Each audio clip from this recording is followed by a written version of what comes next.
расман якум рақами рейтинги вазни ним сабук Мавсар Евлоев бо рекорди 19-0 зидди сеюм рақами рейтинг Лерон Мёрфи бо рекорди 17-0 рӯзи 22 март дар турнири UFC Fight Night. Ассалому алайкум дӯстон, хуш омадед ба шабакаи мо. Дар навори имрӯза барои шумо тозатарин ва муҳимтарин хабарҳоро аз ҷаҳони ММА омода кардем. Барои ҳамин наворро то охир тамошо кунед. дӯстон, ба шумо духии оригинали фаронсавӣ Велораро тавсия додан мехоҳам ки аз ҳама духии дӯстдоштаи шумо мешавад, чунки ин духӣ на танҳо хушбӯӣ медиҳад, балки ҳамчунин ба шумо боварӣ мебахшад. Ҳамагӣ як-ду қатра ва атрофи шумо дигаргун хоҳад шуд. Велора духии фаронсавие ҳаст ки бо муҳаббат тайёр карда шудааст, то ин ки шумо худро дар байни дигарон махсус ҳис кунед. Барои мо сифат дар ҷои аввал меистад ва Велора атри дӯстдоштаи ҳамарӯзаи шумо хоҳад шуд. Барои заказ кардан ба номерҳои дар рӯи экран буда занг занед ва дорои ин атри нотакрор шавед. ҷангори бебохти вазни ним сабуки UFC Лерон Мёрфи оиди муҳорибааш зидди Мавсар Евлоев фикрҳои худро баён кард.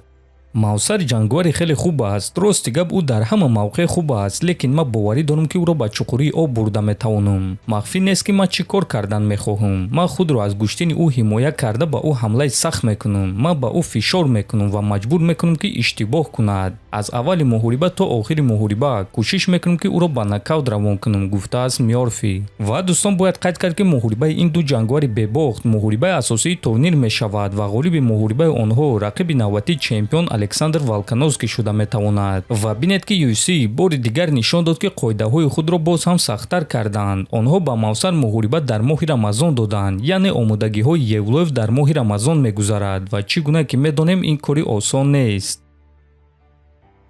дар шабакаҳои иҷтимоӣ байни дастаи Алекс Перейра ва Ҳамза Чимаев каме муноқиша шуд. дӯст ва мураббии Алекс Перейра, чемпиони пешинаи UFC Гловер Тейшера оиди Ҳамза Чимаев чунин суханҳо гуфт.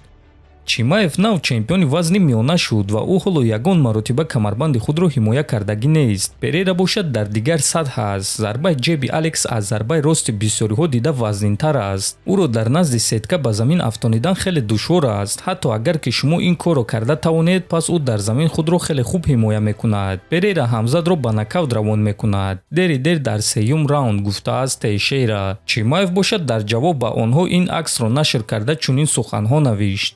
Борз 15 ғалаба, Шама 13 ғалаба ва 3 бохт. Фарқият байни мо дар ана ҳамин аст. Агар ки ту нисбати ман эҳтиромона рафтор кунӣ, пас ман низ бо эҳтиромона рафтор мекунам. Дастаи Шама бисёр гап мезананд, барои ҳамин дигар ягон гуна эҳтиром нест. Агар ки Шама гурехтанро бас кунад, пас ман дар ду вазн чемпион мешавам, иншааллоҳ, навиштааст Чимаев. Чӣ гуна ки мебинем дӯстон, Чимаев дар ҳақиқат ҳадафи ҷиддӣ барои ба вазни ним вазн баромадан дорад, лекин бояд қайд кард ки ӯ дар вазни миёна ҳоло ягон ҳимояи камарбанд гузаронидагӣ нест. аз ҳамин сабаб шояд ки худи ҳозир UFC ба ӯ чунин имкониятро надиҳанд. тобови ҷангори бебохти вазни ним миёнаи UFC Майкл Моралес нақшаи ҷангии худро зидди чемпион Ислам Махачев гуфт.